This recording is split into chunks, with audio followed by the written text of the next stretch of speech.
Well, good evening, everybody, and welcome to our Friday night study. Tonight we have the pleasure of hearing from Dr. Mark Kaplan. He's got several different links and things that he's doing on the web. I'm gonna put those up there for people to see. Let me share my screen here quickly. I've got that document in the chat room, so if anybody wants to download that, you can. So it's right there. And at this time, we'll turn it over to Dr. Kaplan. Thanks very much. And I'm glad on behalf of everybody, we're glad that Don's doing so much better. So I appreciate all of you that had an interest in hearing this presentation. And I wanted to make sure that you got what you were expecting. As I recall, I entitled this "A Peek Behind the Scenes: The Divine Influence on Geopolitics." So I do want to do a presentation on that. And for a lot of you, I would imagine it's basic material, but maybe some scriptures you hadn't quite thought about before or heard read to you in a while. I want to get into that. I want to first talk about a situation where there was a fellow named Bob who was in human resources, and so he was interviewing a prospective employee for the company, a fellow named Bill. And so Bob said to Bill, "Well, what do you think is your greatest weakness?" And Bill said, "My honesty." So Bob said, "I don't think that's a weakness." And Bill said, "I couldn't care less what you think." Thought you might like that story. Anyway, I hope to go into the truth today of God's word. And I want to mention that regarding what I do, as Don was saying, my son Daniel has a lot of very thought-provoking material on the Flare Church channel. So I wanted to, give him a plug. And there is an interesting movement developing that you should be aware of, which is called pronomian Christianity. In other words, Christians who believe in keeping the commandments. And some of the community came out of the Worldwide Church of God, but the majority have a conservative Protestant background. But a friend of ours in Cape Town, South Africa, does have a pronomian Christianity channel, and various speakers are on it, and they speak for themselves. They don't represent, some official organization. Each one gives a presentation. There's a little blurb of mine on there, a little blurb of my son Daniel's, and then other speakers as well. But it's called Pronomian Christianity. I thought you should be aware of what's going on in that regard. Our Father in heaven is in effect a master geopolitician. We are theists. We believe in a personal God. We believe in a God who didn't just sort of turn on the switch and then let's see how, and let it ride, but he has a plan that he's working out. And so he is in effect supervising the way history develops. And it's going to go in the direction that he intends for the betterment of all of us. And in Acts 17 and verse 26, when Paul was speaking to the intellectual elite of his day, the Athenians, in Acts 17:26, and he said, "He has made from one blood every nation of men to dwell on all the face of the earth," and which is also quite important. Said all of us came from Adam and Eve, so there's really, in that sense, one human race. And he has made from one blood every nation of men to dwell on all the face of the earth, and has determined their pre-appointed times it out so that the world is populated. He has guided and directed events, as for example in Genesis 11, when after the I'm sorry, let me just adjust this. All right, is that better? Okay, good. Is that good? Yes. When in Genesis 11, after the flood, people were hanging around together so they could understand each other, and he made it where they couldn't anymore, and different groups had to go in different directions. Otherwise, if we had stayed together as a human race, then we would have self-destructed a lot sooner. So it slowed down our development, which was for the best. And actually, before the flood, he did the same thing. Archaeology tells us that there were different languages also pre-flood. And in Deuteronomy 32, you have a hint of that. In Deuteronomy, I want to go back to Deuteronomy 32 and the 7th verse. It says, remember the days of old, consider the years of many generations. Ask your father, and he will show you, your elders, and they will tell you. Verse 8, when the Most High divided their inheritance to the nations, when he separated the sons of Adam, he set the boundaries of the peoples according to the number of the children of Israel. So he had a plan in mind, and he had a nation in mind that he chose to be an example and to have a certain role to play, which you could read. Of course, the Bible has a lot of that background, but it's interesting that it doesn't say the sons of Noah; it says the sons of Adam. So the implication is that even pre-flood, there were different languages, which we know archaeologically is the case. But anyway, God is supervising human history, and we have many examples in the Bible of that, which I won't cover them all today, but I want to cover a number of scriptures to let us know that indeed there is a power behind the scenes that are guiding world events, so that whatever the pundits have to say, whatever the experts have to say, there's also a missing dimension there. Things are going to work out the way God intends for them to work out, the way the Bible prophesies they're going to work out. In Isaiah 46, one of the very proofs, or in a certain sense, that there is a supreme being is fulfilled prophecy. We have prophecies in the Bible that were fulfilled centuries after they were given. In Isaiah 46 and verse 9, it says, remember the former things of old, for I am God and there is no other. I am God and there is none like me. And then it says in verse 10, declaring the end from the beginning and from ancient times, things that are not yet done, saying, my counsel shall stand and I will do all my pleasure. So things sometimes work out surprisingly, because it isn't just a physical matter, it's also a spiritual matter. And it's interesting, when you get a group of people together from the same background, from the same national background, ethnic background, there tends to be a certain kind of corporate personality that you find, a certain spirit, as it were, of the occasion when you get enough people together from a certain background. And, one wonders whether or not there's even a spiritual influence involved in that. And I'll say more about that in a moment. But I want to go to Daniel 4 and verse 17, a very powerful situation here that Nebuchadnezzar got himself into. And it's to actually illustrate this point that God is ultimately in control. I remember giving a sermon way back when, I'm trying to think, it might have been 1991 or 90, whatever, in Longview, Texas, and I played this song that was popular back then. God is in control. That's ultimately the situation. However, we understand that there is, you might say, a dark side. There is an adversary. There is a real devil, and there are real demons, and they do have a sway over the world, and they have influence over the world at this time that God allows. He's ultimately in charge, but the influence of the demonic should not be ignored.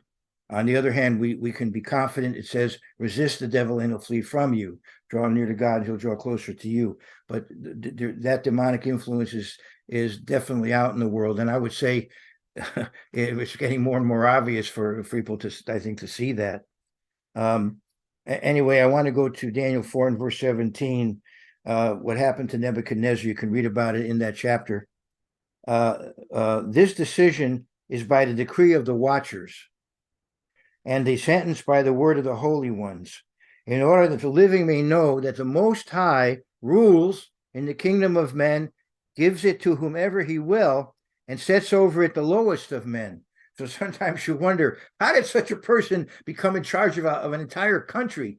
Well, sometimes that can happen. Somebody you would think that ought never to have that kind of responsibility, that kind of power, sometimes is given that kind of power. In the 12th chapter of Daniel, we see that there is an angel looking out for Israel. And so it would seem that, each nation may have an angel involved in that nation. I want to go to Daniel 12, and it talks about the end time, and it says, at that time, Michael shall stand up, the great prince who stands watch over the sons of your people. So here is an angel that is watching over the people of Daniel. And Michael is also mentioned, I believe, in Revelation 12. So I want to go there.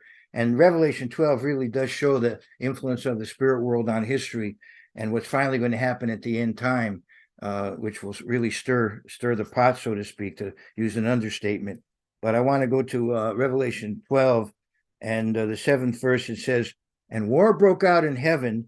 Michael and his angels fought with the dragon, and the dragon and his angels fought, but did not prevail, nor was a place found for them in heaven any longer. And then it talks about, Satan being thrown down to the earth. He has one last rebellion that God allows up to a point and then thwarts, and now Satan's on the earth having great wrath, and it leads to persecution of the church at that time.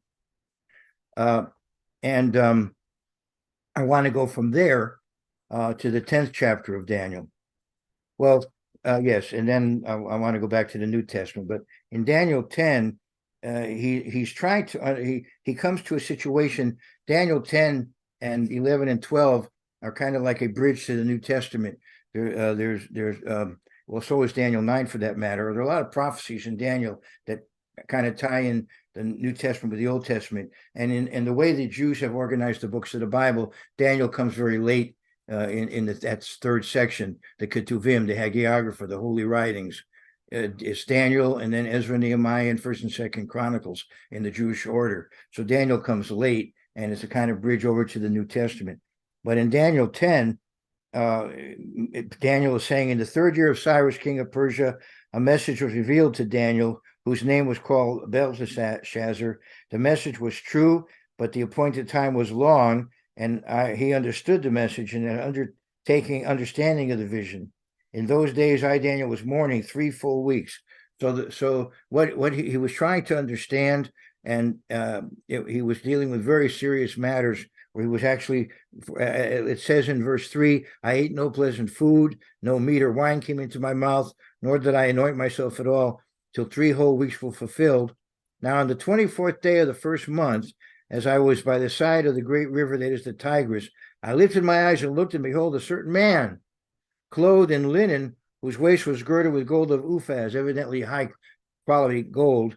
His body was like beryl, his face like the appearance of lightning, his eyes like torches of fire. So obviously it's more than a man. It's a man-like being, but more than a man. His body was like beryl, his face like the appearance of lightning, his eyes like torches of fire, his arms and feet like burnished bronze in color, and the sound of his words like the voice of a multitude. So that's certainly going to get your attention. It's scary. In fact, whenever people encounter angels, it's scary, generally speaking. And I, Daniel, alone saw the vision, for the men who were with me did not see the vision, but a great terror fell upon them, so that they fled to hide themselves. So something, scared them, but they didn't see what he saw.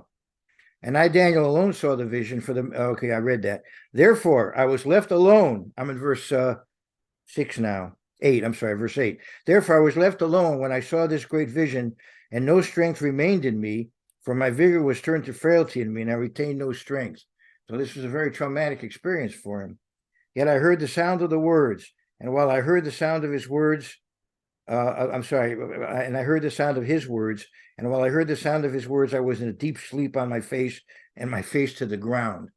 When you have demonic influence, you fall backward, but the appropriate thing is you fall forward in reverence. And suddenly a hand touched me. I'm in verse 10, which made me tremble on my knees and on the palms of my hands. So this is quite a background to what is going to be revealed. But it shows you the nature of the revelation. It's coming from a heavenly being. And he said to me, O Daniel, man greatly beloved, understand the words that I speak to you and stand upright, for I have now been sent to you. While he was speaking, this word this word to me, I stood trembling. Then he said to me, "Do not fear, Daniel, for from the first day that you set your heart to understand and to humble yourself before your God, your words were heard and have come because of your words." So this shows you sometimes when you're praying about a situation, be patient, hang in there. Like Jacob, you wrestle with God on these issues. But the prince of the kingdom of Persia withstood me 21 days. So evidently there was this fallen angel that had an influence over the Persian Empire, what is today Iran, and God allowed that being who had that position to restrain this angel that was going to bring the message to Daniel, and he allowed it to happen for a while. So I guess in a way it was trying Daniel's patience. But now his patience has been rewarded. He's going to get this revelation. You can read, the next chapters where you have very powerful prophecies about the end time, Daniel 11, Daniel 12, and so on. But anyway, I want to go back to the section here. So he says, the prince of Persia withstood me. Is that how he words it? The prince of the kingdom of Persia withstood me 21 days, and behold, Michael, who I've already talked about him, Michael, one of the chief princes, came to help me, for I had been left alone there with the kings of Persia. So there's various ways people understand this. It may be, some people understand it, that he was to influence the kings of Persia over time so that they would be favorable to the Jews. You can read about that in Ezra and Nehemiah. And some people take this to mean the various rulers or the various nations that were under the Medo-Persian Empire, that he was now going to have an influence over that whole empire and the various rulers under Cyrus. Anyway, now I have come to make you understand what will happen to your people in the latter days, for the vision refers to many days yet to come. And when he had spoken such words to me, I turned my face toward the ground and became speechless. And then you can keep on reading, and I won't go any further. But you see the point here is that there are forces behind the scenes that that we're aware about through Scripture, and we can discern sometimes that there's nations are being stirred up and things are happening, and you have an idea that there's very likely maybe a turbulence in the spirit world that's producing that. Obviously, there's going to be physical causes that people can point to, but there, as I said, there's also this power behind that the Bible reveals to us, so that we'll be aware of it. And as I said, it's important to be aware of it for one reason, so that we can pray, because prayer makes a difference. And since there are spirit forces involved here, we can go to God in prayer in these situations. I'll say more about that as we go along. So with keeping that in mind, I want to go now to 1 Kings, the 22nd chapter. And here you have a more lengthy presentation of the kind of things that happen, of which we would be unaware with our physical limitations, unaware of what's going on in the spirit realm, unless the Bible revealed to us. So I want to go to 1 Kings, the 22nd chapter. And this is at the time when Israel and Judah were separate kingdoms, but at this time there was a friendly relationship between them. Jehoshaphat was a righteous king. Ahab was a lot less than that, but there was a relationship there. So I'm going to go finally get to 1 Kings 22, and just a little bit of historical background here. 1 Kings 22. Now 3 years passed without war between Syria and Israel. So some things don't change. There's this hostile relationship, unfortunately, that existed anciently between people who were living in Syria and people who were living in Israel. There was a hostility then, but at least 3 years went by, and there was peace. Then it came to pass in the 3rd year that Jehoshaphat, the king of Judah, went down to visit the king of Israel. When you go to Jerusalem, you go up. So when you leave Jerusalem, you go down. When Jews immigrate to Israel, they call it Aliyah, ascending. when they leave, they're called Yordim, those who have descended. Anyway, I wanted to go to Chronicles, the 18th chapter, Second Chronicles 18, and that takes up this material. But I wanted to give you the historical background a little bit, and now I'm going to go to Second Chronicles 18.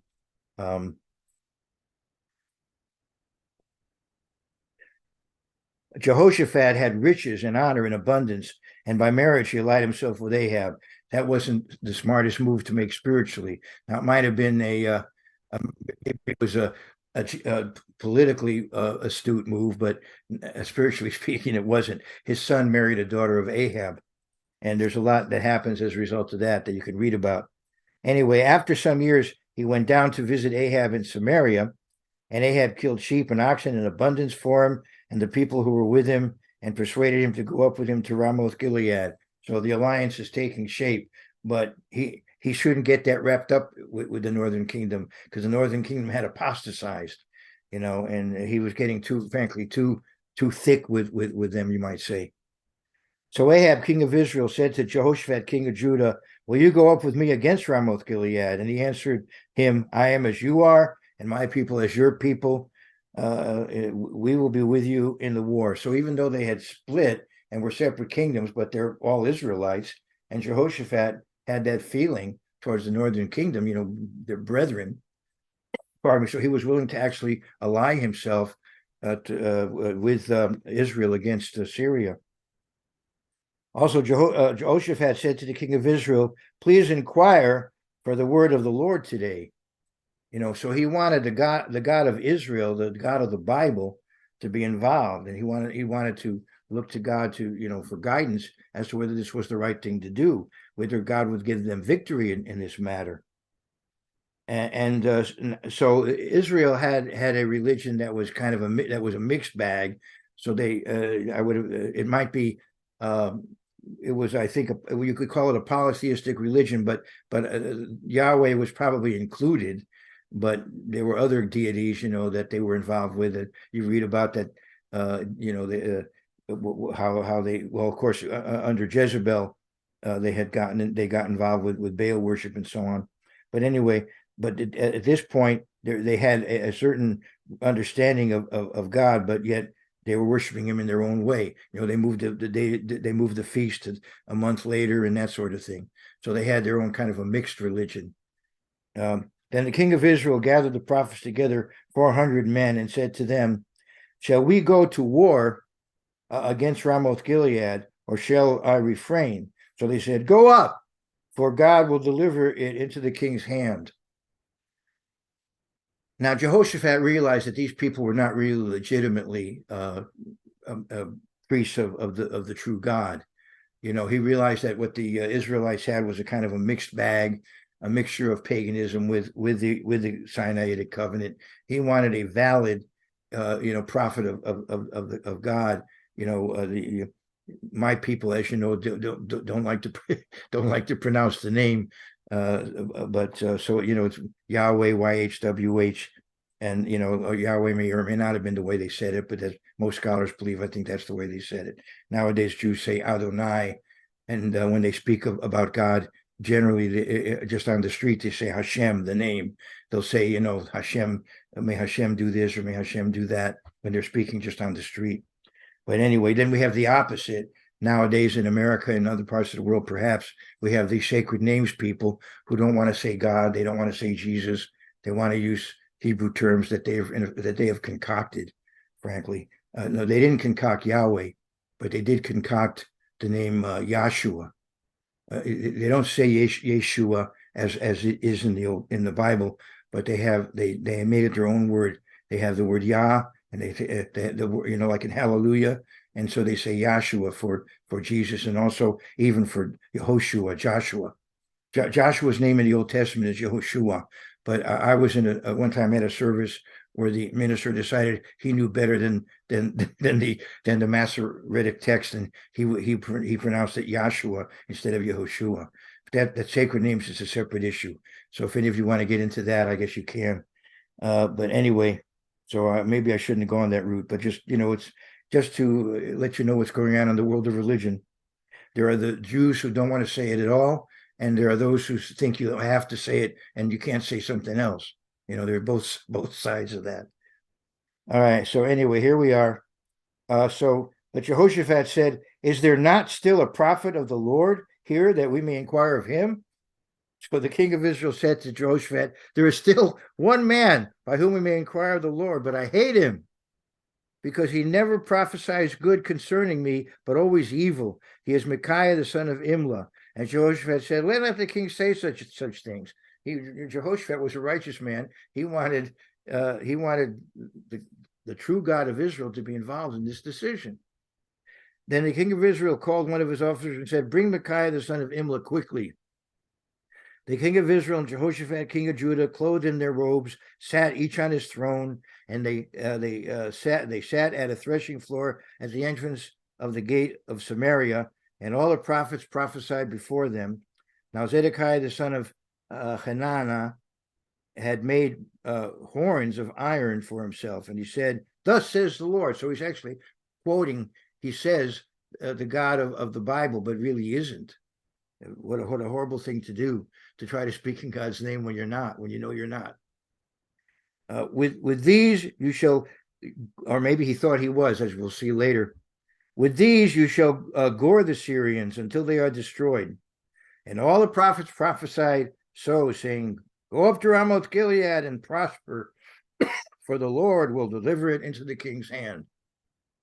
So he had all these prophets. It reminds me of later on, or I'm trying to think of the chronology of it, but in the book of Kings, of course, Elijah confronts 450 prophets on Mount Carmel. Then the messenger who had gone to call Micaiah spoke to him, saying, "Now listen, the words of the prophets with one accord encourage the king.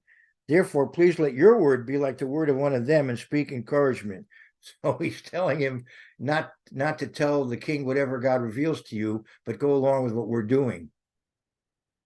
Well, it's very sad, but unfortunately, that's what you see in the world often. And Micaiah said, "As the Lord lives, whatever my God says, that I will speak." Then he came to the king, and the king said to Micaiah, "Shall we go to war against Ramoth Gilead, or shall I refrain?" And so he answers him, you might say sarcastically, and he said, "Go and prosper, and they shall be delivered into your hand." And he said it in such a way that the king knew that he was that he was in effect like it's a parody. He was kind of mimicking what the others were telling him. So the king said to him, "How many times, shall I make you swear that you will tell me nothing but the truth in the name of the Lord?" So he knew that he was not really telling him what he really felt, or what he really had thought that he had been revealed to him. Then he said, "I saw all Israel scattered on the mountains as sheep that have no shepherd. And the Lord said, these have no master. Let each return to his house in peace." You've lost, so just go home. You've lost. And the king of Israel said to Jehoshaphat, "Did I not tell you he would not prophesy good concerning me, but evil?" So he, here is a prophet of the true God that Jehoshaphat respects, and Ahab would rather hear what he wants to hear than to hear this message. Then Micaiah said, "Therefore, hear the word of the Lord." And here's where we're getting into my subject: the fact that there's a spirit world, there's a spirit realm behind the scenes that is influencing world events that, of course, the politicians generally are not going to be aware of. Then Micaiah said, "Therefore, hear the word of the Lord. I saw the Lord sitting on his throne, and all the host of heaven standing on his right hand and his left." This is the vision that he's given. And the Lord said, "Who will persuade Ahab, king of Israel, to go up, that he may fall at Ramoth Gilead?" So one spoke in this manner, another spoke in that manner. So we have in the world fallen spirits, demonic spirits, and they're self-destructive and they're insane. So don't try to analyze their behavior, because they're insane and they're self-destructive. So you don't waste your time analyzing their behavior. but they're like wild animals that can be restrained. God restrains them, but then when he decides, he can turn them loose to influence events if he so chooses to do that. Then a spirit came forward and stood before the Lord and said, I will persuade him. The Lord said to him, in what way? Now, this is a vision that he has. So he said, I will go out and be a lying spirit in the mouth of all his prophets. So he's going to influence all of these prophets. So evidently they may have actually felt inspired to say what they were saying. They weren't just, in effect, deliberately lying. They somehow got this feeling, yes, it's going to work out. So he said, I will go out and be a lying spirit in the mouth of all his prophets. And the Lord said, so a person can be sincere and sincerely wrong. So he said, I will go out and be a lying spirit in the mouth of all his prophets. And the Lord said, you shall persuade him and also prevail. Go out and do so. So he tells him, I know what happened behind the scenes. You're being misled. Therefore, look, the Lord has put a lying spirit in the mouth of these prophets of yours, and the Lord has declared disaster against you. And so, of course, the reaction of the king's prophet, then Zedekiah, the son of Hananiah, went near and struck Micaiah on the cheek and said, which way did the spirit from the Lord go for me to speak to you? And Micaiah said, indeed, you shall see on that day when you go into an inner chamber to hide. So that was, he gave him the answer. Then the king of Israel said, take Micaiah and return him to Ammon, the governor of the city, and to Joash, the king's son, and say, thus says the king, put this fellow in prison and feed him with bread of affliction and water of affliction until I return in peace. So in other words, if you don't like the message, persecute the messenger. But Micaiah said, if you ever return in peace, the Lord has not spoken by me. And he said, take heed, all you people. And the sad part is that Jehoshaphat, even after hearing this, he'd made this commitment. And so he actually went ahead and participated in this battle. Now, later on, you'll see that he's rebuked by a prophet of God for his involvement here. So here is a generally righteous person who has a weak period, you might say, in his life when he's compromising too much, when he should have known better than to get involved in this. But fortunately, God intervened and spared him. He could have let him be killed in this battle, but he spared him. But Ahab was killed in this battle. And so I don't think I have to go any further. You can read what happened. Ahab loses his life in this battle. Jehoshaphat is spared and is able to go home. And later on, you'll see that he's rebuked for getting involved in this. But the point, my point is that the major point anyway, among several, but my major point is that it does show you that the spirit influence behind the scenes, that is actually a reality. And the Bible has so much to say about that. I don't know how much time I've taken, but I probably haven't, hopefully I've not taken an hour yet. Let me see if I have. No. So I want to go to Matthew 4. And as I said, there are a lot of scriptures on this point, obviously, but just one more interesting one along these lines of what I'm saying. Matthew 4, and here Satan says to Christ, these temptations that you are so famous, Matthew 4 and Luke 4, and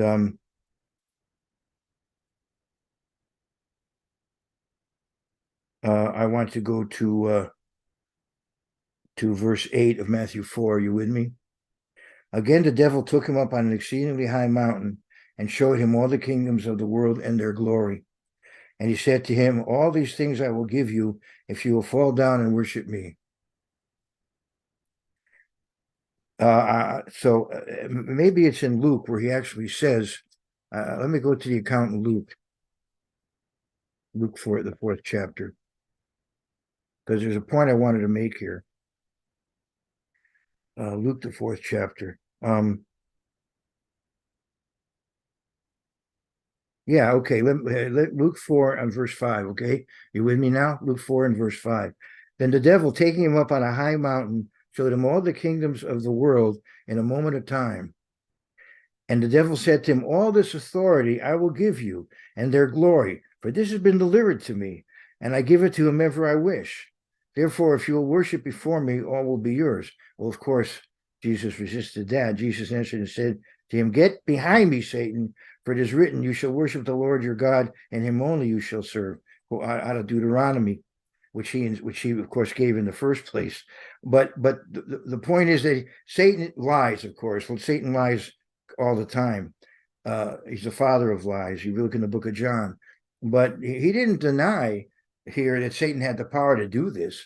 He just said, I'm only serving God. But he didn't say, you're wrong. You don't have the power to have people dominate the world. It's true that God is ultimately in charge. And that's what's so encouraging and comforting. You've read the end of the book, and we win if we're on God's side. But at the same time, we're aware that there are negative forces that can influence the world, and of course, eventually there will be at the end time an antichrist figure who will have tremendous power. On the other hand, there'll also be an Eastern power that will oppose him. So we'll have this world war, culminating, of course, there in the Middle East. Where the center. This kind of the geopolitical center of the world. It's where Europe, Asia, and Africa come together. It also has a spiritual significance. All the religions want to dominate it because it sort of gives them vindication that they're the true religion because they're dominant there. So for one reason or another, nations are drawn there at the climax. And as I said, God allows it, but then God intervenes and works it out. So according to his ultimate plan of salvation. And so we find in Revelation 11, when you finally come to the day of the Lord, in Revelation 11 and verse 15, then the seventh angel sounded, and there were loud voices in heaven saying, the kingdoms of this world have become the kingdoms of our Lord and of his Christ, and he shall reign forever and ever. So that's where history is going. God is in control. He's guiding and directing it. And he's the winner. And if we're on his side, we're winners along with him. And because we have that awareness of his involvement in history, we can therefore pray about situations. And we go to Matthew, the 6th chapter, or at least I go there. Maybe you'll join me, hopefully. Matthew, the 6th chapter. And of course, you know where I'm going. I'm going to the 10th verse. God wants us to be praying that his kingdom would come. And eventually, that's going to be answered positively. But we keep praying day after day. And ultimately, the prayer will be answered. Yes, my kingdom is going to come. And also, as part of the coming of God's kingdom, obviously, his will done on earth as it is in heaven, so that the world can be a heavenly place, a Garden of Eden, as in the beginning. So we want to go to Matthew 6 and verse 10, and as he talks about prayer. I'm still in the 5th chapter. All right, here we go. Your kingdom come, your will be done on earth as it is in heaven. So prayer makes a difference, and God wants us to be praying for his kingdom. He has promised to bring it, but he does intend for us to pray for it. And this helps to, of course, focus our mind on the importance of that. That really the solution to the problems that people have, the ultimate solution is God's government, is the rule of Jesus Christ on earth and the rule of the resurrected saints, and the word of God being the foundation of human activity. This is the ultimate solution to whatever problems there may be in the world, and it's the ultimate reality that God intends for the world, that the world would be ruled under God and under his sons and daughters, and be regulated according to his word.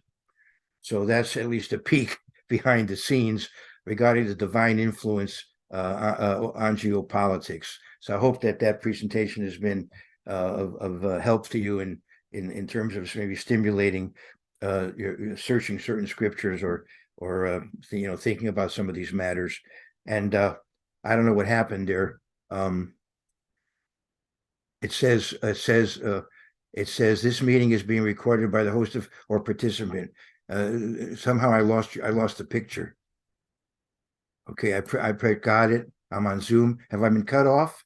No, you're still on. We're still All right, seeing you. I'm on, but I don't see anybody anymore. I don't see myself or anybody else. But as long as I'm still on, if anybody has any discussion, I've gone about an hour, I suppose. So if you have so normally these things go about 90 minutes or so, right? So if anybody has any discussion of any biblically related subject, somebody wanted me to talk about the Middle East. One thing I would like to say, and I don't think that this audience is necessarily it's the old saying, like preaching to the choir. I don't think this audience necessarily is going off on this tangent, but a lot of people, whenever there's trouble in the Middle East, or or war in the Middle East, there's the tendency to think everything is coming to a climax, and all these prophecies are going to be fulfilled. But there's been all kinds of wars in the Middle East, and yes, they do fit into Bible prophecy in various ways. But at this point in time, this is not the climax. We're not near the climax.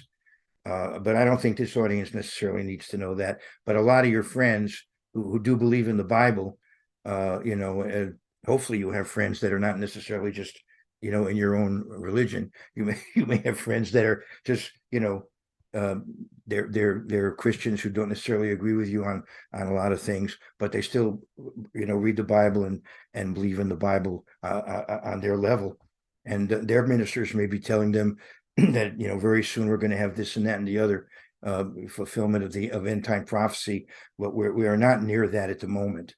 So at least that's my feeling. If you disagree, you can tell me why. But right now, this is, of course, a very critical time for Israel. I have relatives in the IDF.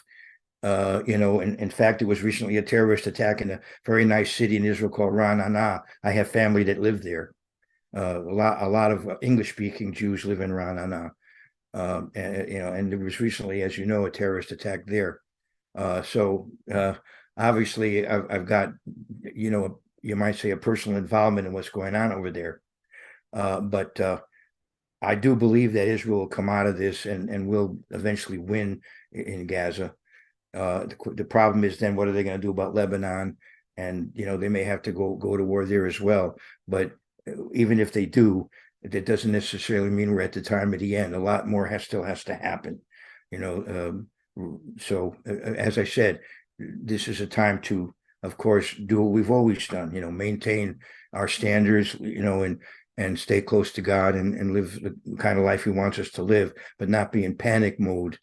Or put off decisions because we think that the end is coming, that sort of thing, because that's not where we are. Okay. At this time, we'll have the question and answer session. Geigers? Yeah, good evening, Mark. It's always a pleasure to listen to you. You're always thoughtful, and I always appreciated your humility. You're obviously very knowledgeable, but you're always very easy to listen to and very approachable. So That's very kind of you. Who are you now? no, Hal Geiger. Oh, Geiger. wow. One of my American history students, huh? Yeah, we go back a long ways. Yeah. I did have a question and a follow-up, and I believe you quoted Revelation 11, where it talked about Satan being thrown out. Yeah, the 12th chapter. Yeah. Yeah, the 12th chapter. Did I say 11? Revelation 12. I just wanted to kind of bounce this off you. I'm sure you're very familiar with it. There's a great wonder in heaven, a woman clothed with the sun, moon under her feet, a crown of 12 stars, being with child, travailing in birth. And she, and there appeared another wonder in heaven, a great red dragon. And and he drew verse 4, drew a third of the stars, did cast them. And it's what I was tuned in on is verse 4.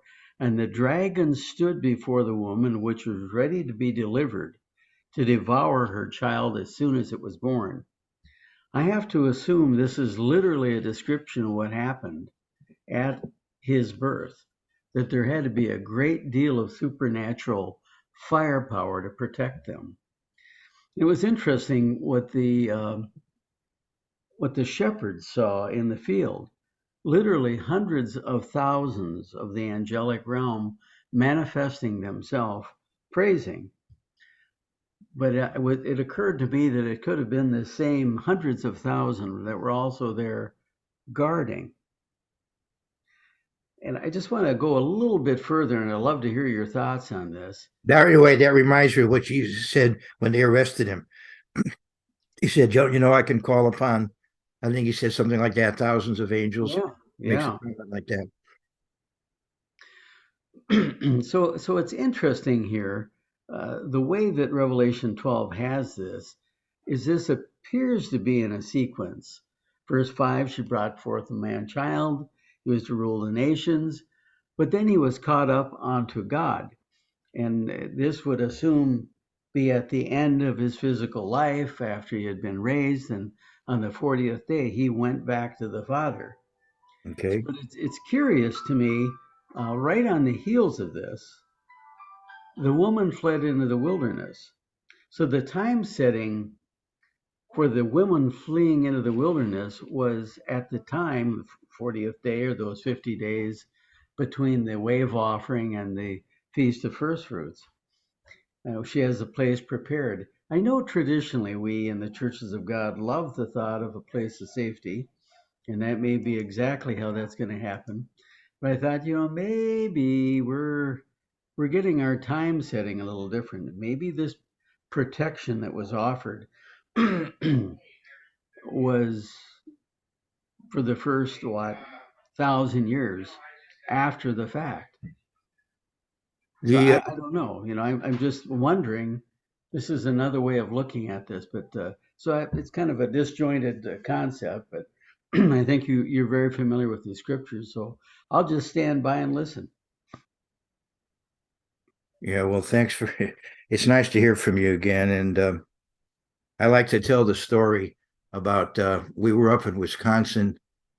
Might have been around Pentecost time, but I don't know if it was at your place or anyway, but it was some gathering that you had organized, and they had this big bonfire going.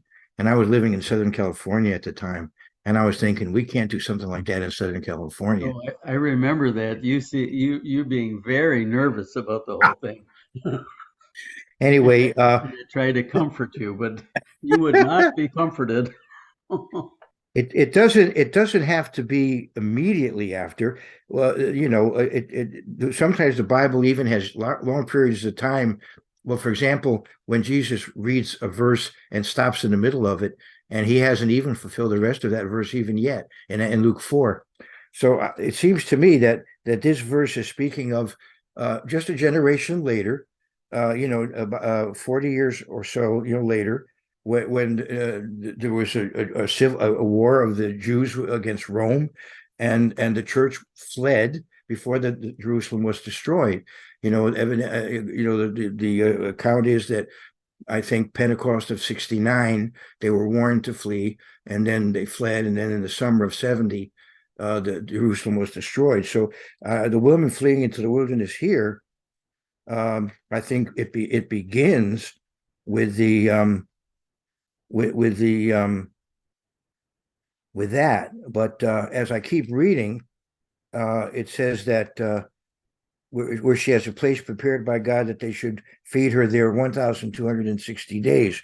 So actually, although maybe what happened in Jerusalem was a type, later on, when a different form of Christianity became dominant, the church in the 4th century had to flee into the wilderness. It had to go into rural areas, mountainous areas, away from the main centers of civilization in order to survive.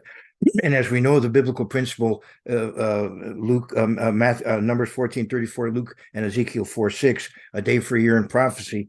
This 1,260 days may refer then to the period from around the 4th century to around the the 1600s or so, when Sabbath keeping churches began to openly meet, where the religious climate was not quite as harsh, where we had Protestantism and we had freedom of religion in the Netherlands and in some respects in the UK, although it took a while to really develop it. But particularly then in colonial America, there was more freedom of religion. So it may be the 1260 days or 1260 years when the church was basically underground. It's hard to even find it or trace where it is. But then finally in the 1600s, you have open congregations of Sabbath-keeping Christians, particularly in the English-speaking world. So that's at least a way of looking at that. But it is in the 14th verse where you have an end time fleeing. So I don't believe that the 6th verse of Revelation 12 is referring to the end time. I think it's referring to after the resurrection and the beginning of Christianity. What happened? What became of God's church? The authentic church that Jesus Christ established, and then that took form on Pentecost after he was resurrected. But I think it's in the 14th verse when you have an end time situation. Here you have Satan thrown out, and he's angry, and he knows he has a short time. See, he knows he has a short time. I'm in verse 12. Therefore rejoice, O heavens, and you who dwell in them. Woe to the inhabitants of the earth and the sea, for the devil has come down to you having great wrath, because he knows he has a short time. So this would seem to be near the end. Now, when the dragon saw that he had been cast to the earth, he persecuted the woman who gave birth to the male child. Now, I know there are two different views of this.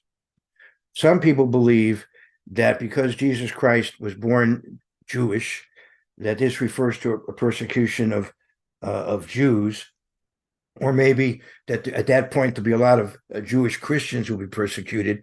But there are also those, the traditional view, that I was taught, and I believe you were taught, is that we're talking here about God's church. It's true that God's church at the time of Christ was focused in the Jewish community, but then the gospel went to the Gentiles, and it went to the Greek-speaking world, and even beyond that, and went to Rome and just and all over.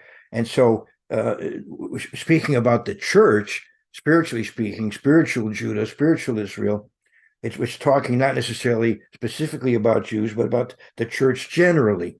So verse 13 would be, now when the dragon saw that he had been cast to the earth, he persecuted the woman who gave birth to the male child. And then in verse 14, but the woman was given 2 wings of a great eagle, that she might fly into the wilderness into her place. So this is a second fleeing. And this is an end time setting here, as we see from the context. And she flees to her place where she is nourished for a time and times and half a time from the presence of the serpent. Now, I think in this case, it's not a matter of a day for a year, but because it's near the end, it literally is 3.5 years in this case, where at least some element of the church is protected. But there are those who evidently are influenced by the work of the church, and I would say by the work of the 2 witnesses in Revelation 11, and then maybe you could say by the we have 144,000 that are mentioned earlier. Other people are converted after the church flees, and so you go to verse 17, and the dragon was enraged with the woman, and he went to make war with the rest of her offspring. So this may refer to the fact that the church flees, but those left behind when the church flees or are being influenced by the work that the church is doing. It may be to see the 2 witnesses are divinely protected. Even though people want to get rid of them, they can't get rid of them until finally they do martyr them, but then they are resurrected. But there's a period of time when people want to get rid of them and can't. And so they're influencing people at that time, but the ones that they're influencing are being persecuted, and so it says, and the dragon was enraged with the woman, and he went to make war with the rest of her offspring who keep the commandments of God and have a testimony of Jesus Christ. So that's maybe a perspective on it. It may be that before Christ's return, the church will have an opportunity to flee to some areas, maybe one area or several areas where they're somehow protected. But then the work continues under the two witnesses, people, and maybe others that are operating under their influence, and then others are coming along, but they're being persecuted as a result, and being martyred as a result. And in fact, you see mass martyrdom of Christians talked about in Revelation 6. Right before Christ's return, there's a martyrdom of the saints, and that's I'm going to go to Revelation 6, and I'm going to go to verse 9. When he opened the fifth seal, I saw under the altar the souls of those who had been slain for the word of God and for the testimony which they held. And this, of course, the setting here is end time prophecy. If you see these are seals being opened, we're talking about the day of the Lord. And they cried out with a loud voice, saying, "How long, O Lord, holy and true, until you judge and avenge our blood on those who dwell on the earth?" Now, this is an echo of Genesis 4. The book of Revelation is the last book of the Bible, so it's finishing the Bible, and so it connects back to the first book. So I want to go to Genesis 4, and I want to go to the 10th verse when I get there. And here you see the first martyr, which is Abel. Righteous Abel. He's innocent, and he's killed. And I will still go to verse 10 of Genesis 4. God says to Cain, and he said, "What have you done? The voice of your brother's blood cries out to me from the ground." And so you have this same situation here. Poetically, the saints are crying out, "How long, O Lord?" I'm back in Revelation, verse 6:10. "How long, O Lord, holy and true, until you judge and avenge our blood on those who dwell on the earth?" Then a white robe was given to each of them, and it was said to them that they should rest a little while longer, until both the number of their fellow servants and their brethren who would be killed as they were was completed. So this evidently, not to confuse you, there was martyrdom all through history, and I think that's what this is talking about, that there's martyrdom all through history. And so, of course, these martyrs all through history are crying out, when are we going to be avenged? And so he says, well, you're going to be avenged after this final martyrdom in verse 12, in verse 11, rather. That there is going to be a martyrdom in the end time. Once that is completed, then indeed we're going to have God intervening. But there's still going to be yet one more period of intense persecution of the church, as occurred through history from time to time. There'll be this one final persecution, and that may be what Revelation 12:17 is talking about. But I remain open to, as you said, Hal. I'm open to consider these verses, because when you deal with end time events, of course, we're not there yet, so we don't exactly know how things are going to happen, and we may not fully understand until we're very close to the time. And in some regards, we may not fully understand until things have happened and we can look back on it. We have an example of that in John 2, where Jesus Christ made a prophecy and the apostles didn't understand it until it happened. Then they looked back and understood, oh, that's what he was talking about. Destroy this temple in 3 days, I will raise it up. It was talking about his body, but they didn't really understand that until it happened. So that's my contribution to your Sure. idea.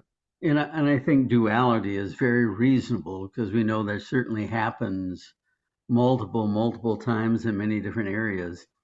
What I found interesting as you were explaining this, and I've heard this explanation before, but I guess it just struck me as it looked to be sequential and not necessarily a duality. But it's interesting that if there were in fact was a time that the believers were driven into the remote areas, the mountains and so forth, there was not a place of safety. There was protection, and there were provisions made. And I kind of wonder if that's not going to happen again. I mean, full well the Worldwide Church of God push for Petra and a place and a time and 747 taking us all over there and so forth. But it's just an intriguing topic. Because like Yeah. you say, Yes. this Intriguing topic is a good way to put it.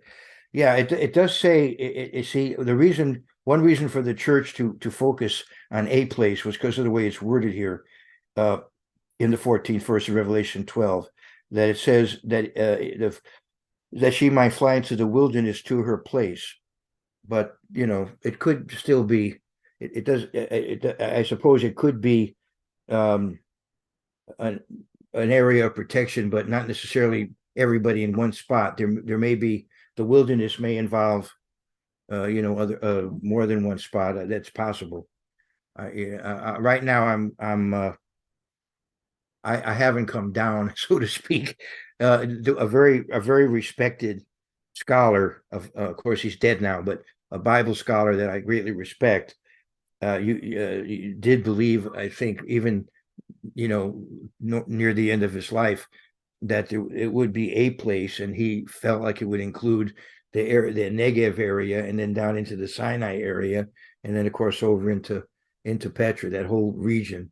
He felt like that whole area could possibly be a place of protection. Now, right now, Sinai is a terrorist nest, but it may be that at some point somebody will have to come in there and wipe it all out. So I'm not discounting what this person believed.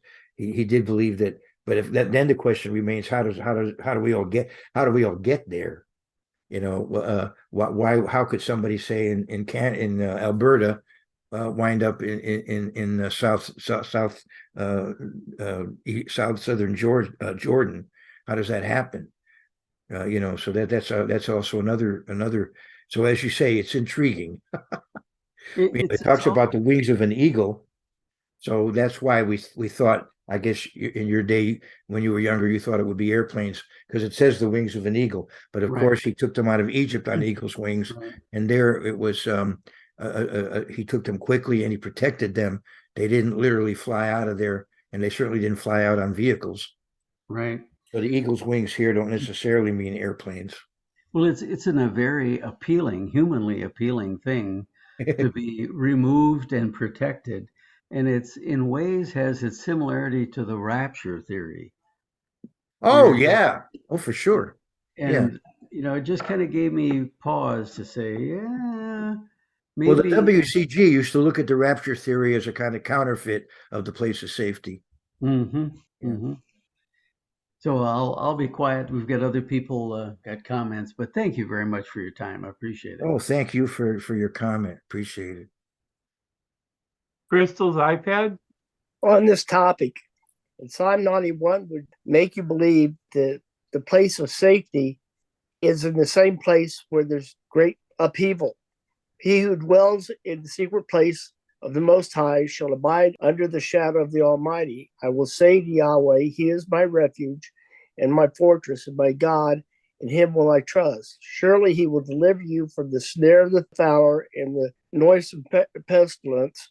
He will cover you with feathers. Under His wings thou shalt trust Him, and shall be shielded and bunkered.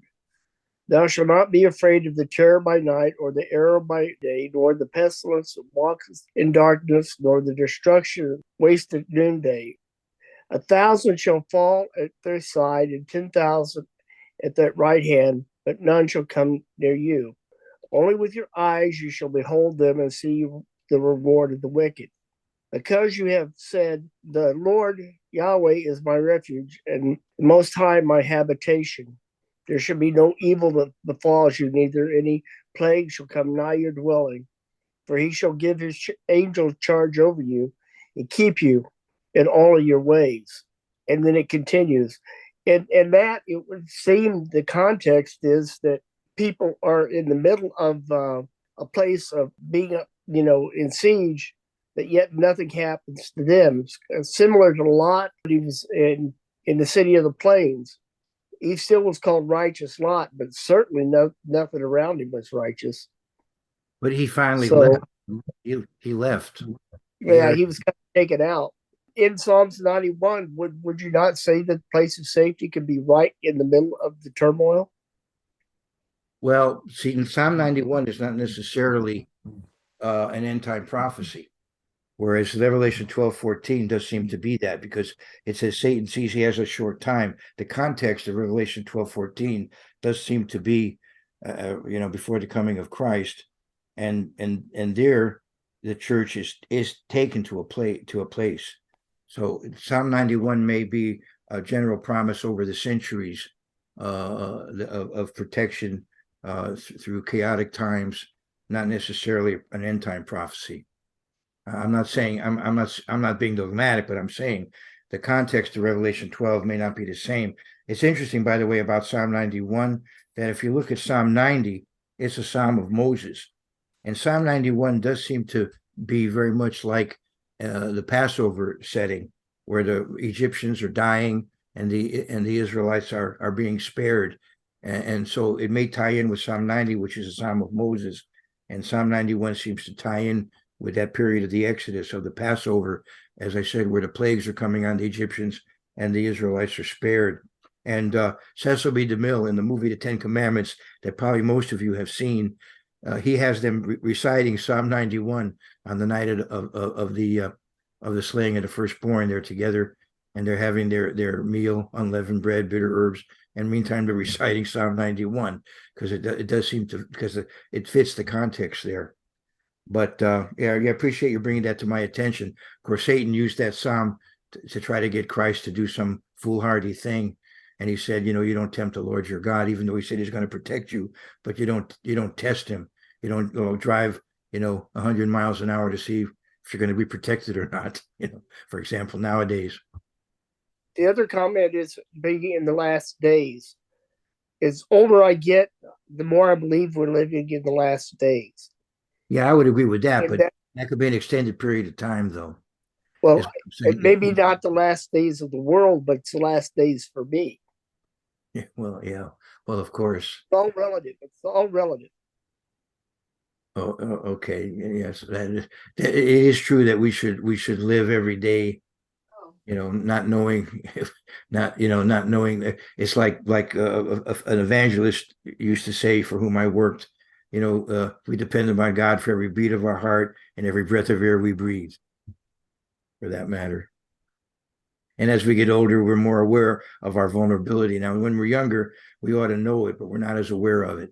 But now that I'm 77, so I'm more aware of my mortality than maybe when I was 37. So in that aspect, do we live in our last days? But the Bible does speak of the last days as indeed a period where certain specific events happen and they're prophesied. Revelation 13 and other, there's Daniel 2 and Daniel 7. Their history is going in a certain direction, and there are events leading up to the coming of Christ that are prophesied in the Bible, so that when they begin to happen, those who are in tune with the Bible will be aware and will notice it. It's like Jesus says in John 15.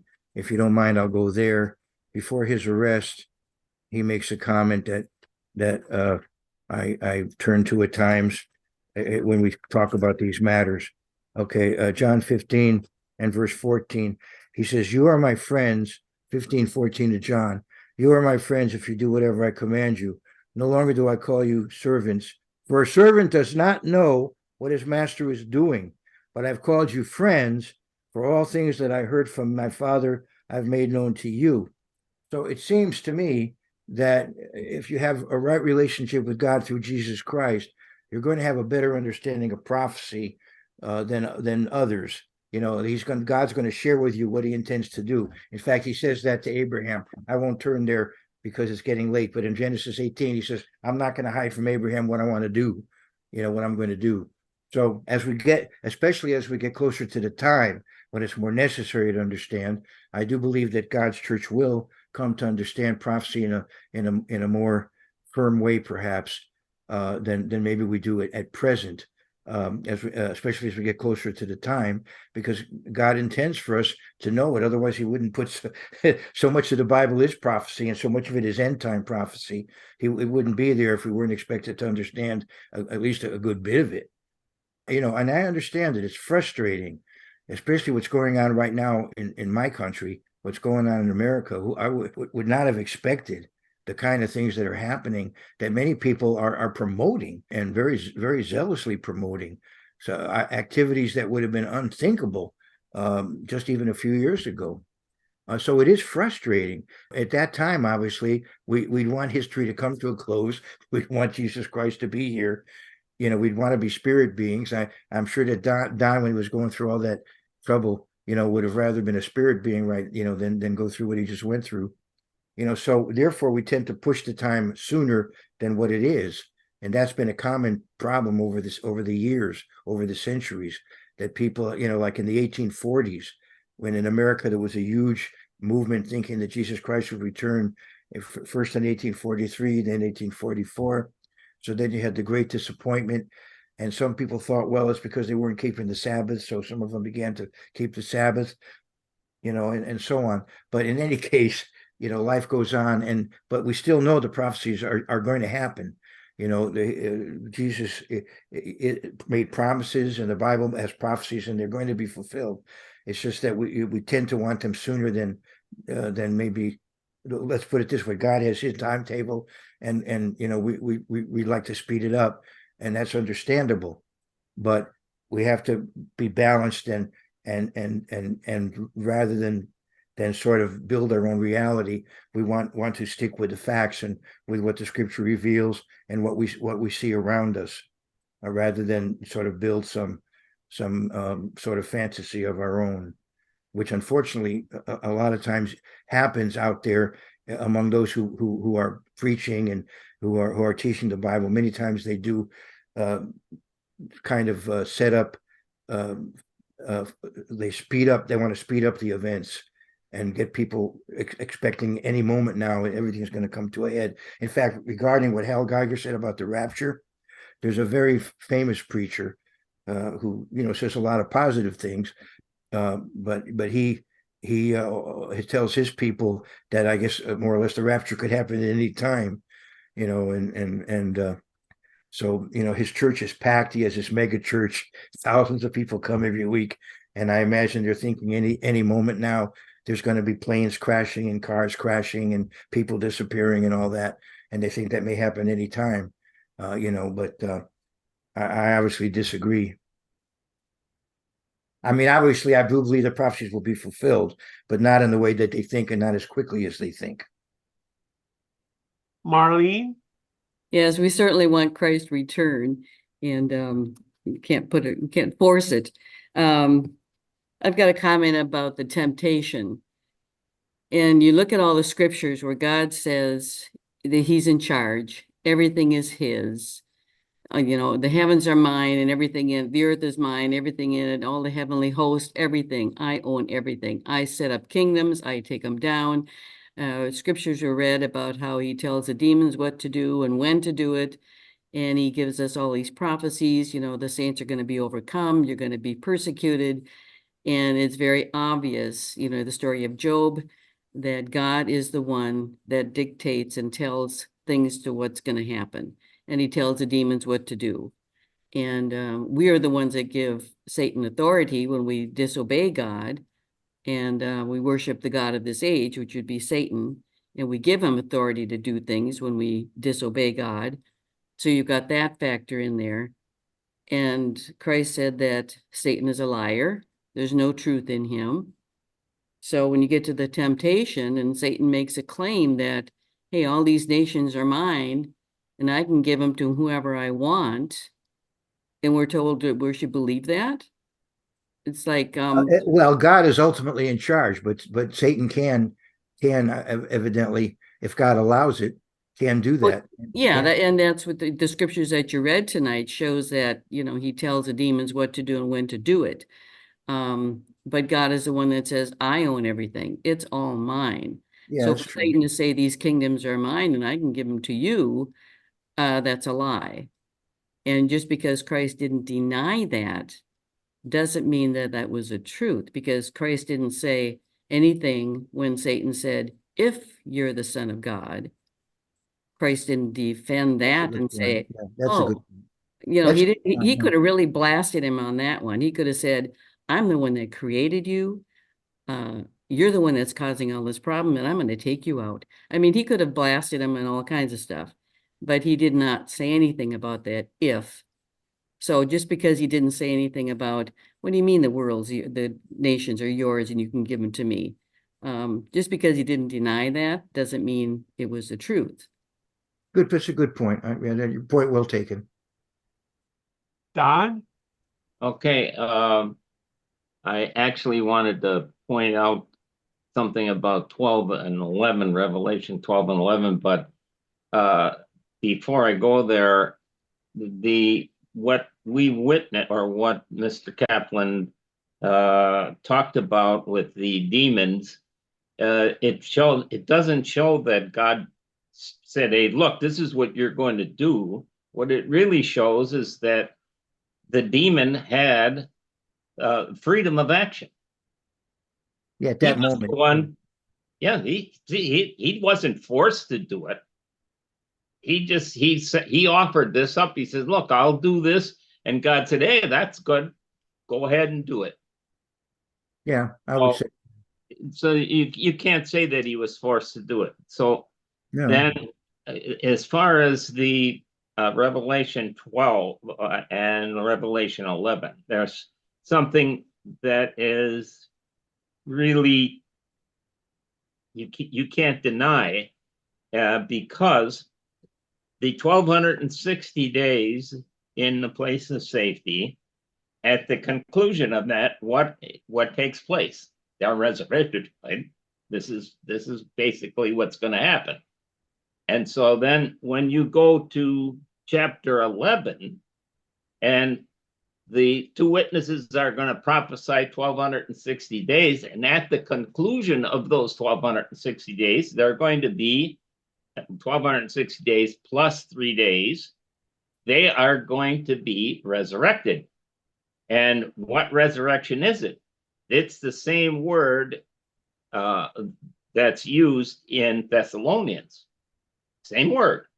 So what we're really looking at here is the 1260 days of leaven, and comes to the conclusion, basically, plus the 3 days, comes to the same point that the 1260 days in Revelation 12.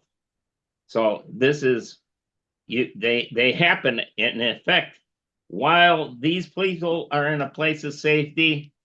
That's when the two witnesses are going to be giving their proclamation, are going to be witnessing for that same period of time, because the concluding point is the same. So then the starting point also has to be the same.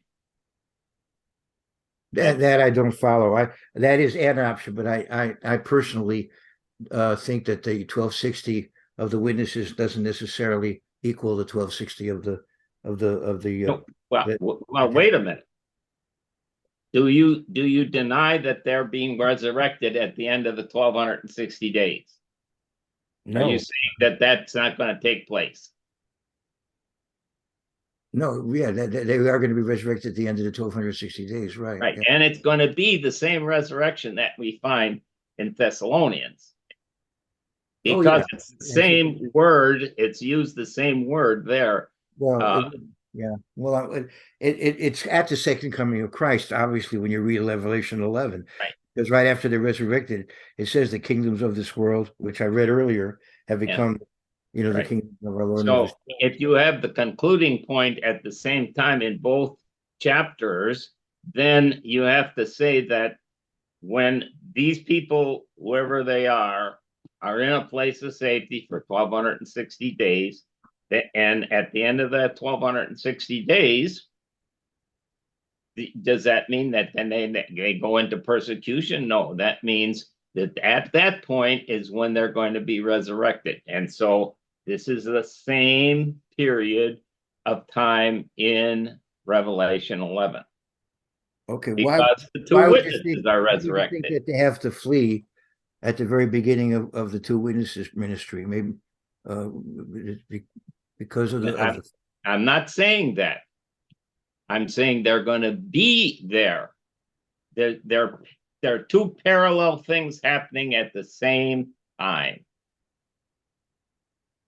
That's all, and it becomes very clear when you understand the two witnesses, when they're going to be resurrected, and when you understand the prophecy of Revelation 12, the 1260 days in a period, place of safety.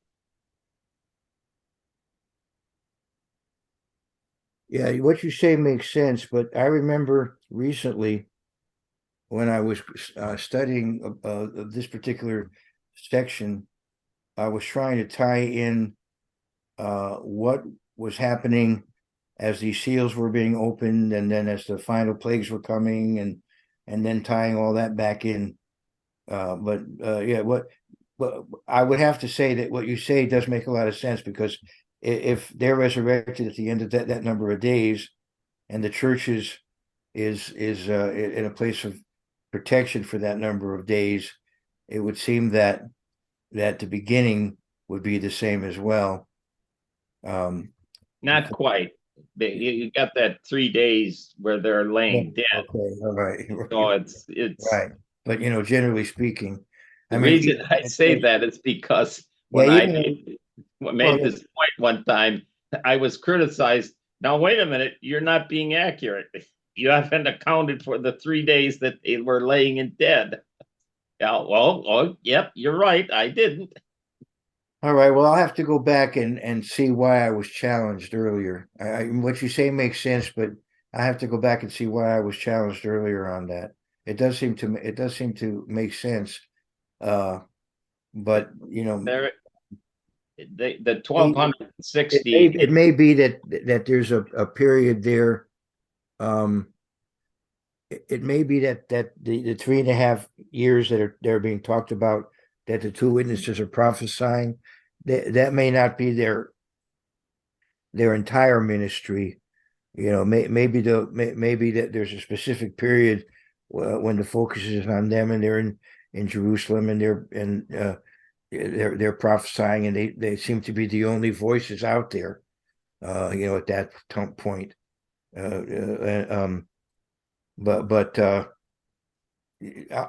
What you said certainly does make sense, but at the same time, when you try to put everything together, it gets complex to try to make a coherent timeline with everything that you see in Revelation.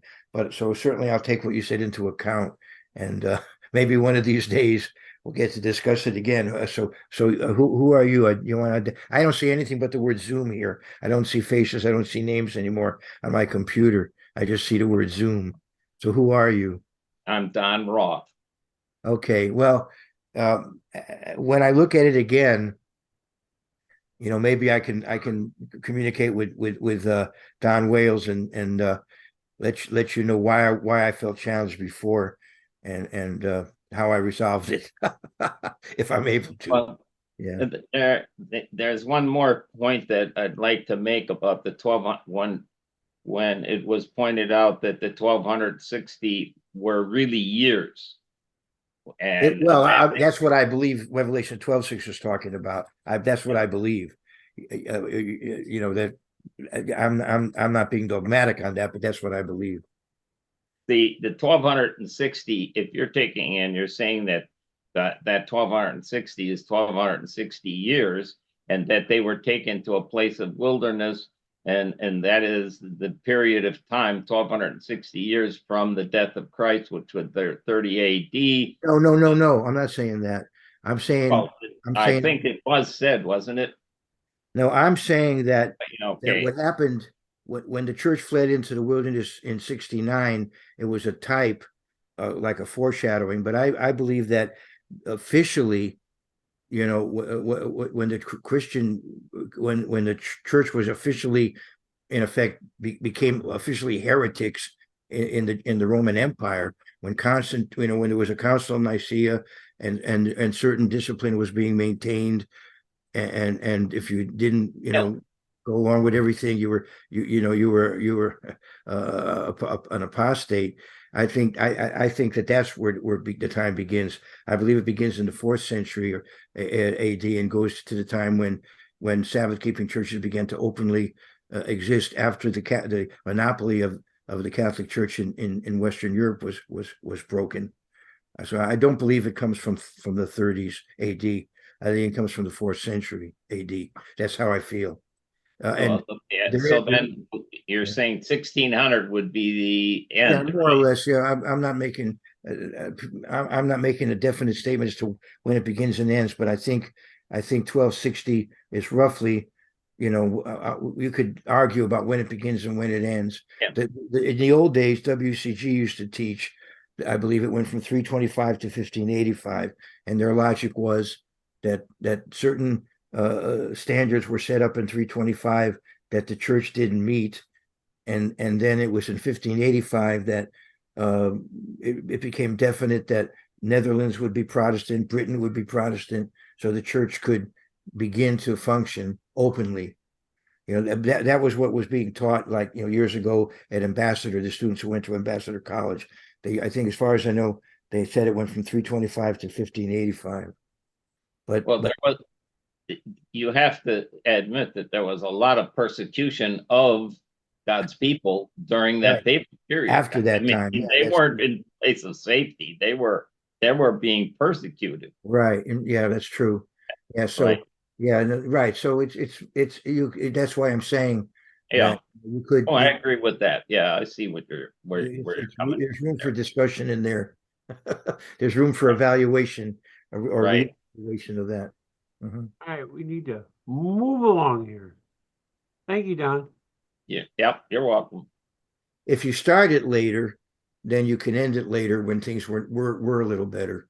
If instead of 325 you go to a later date, then you can move it up as far as when it opens up. And so I'm just talking about what the church taught back then.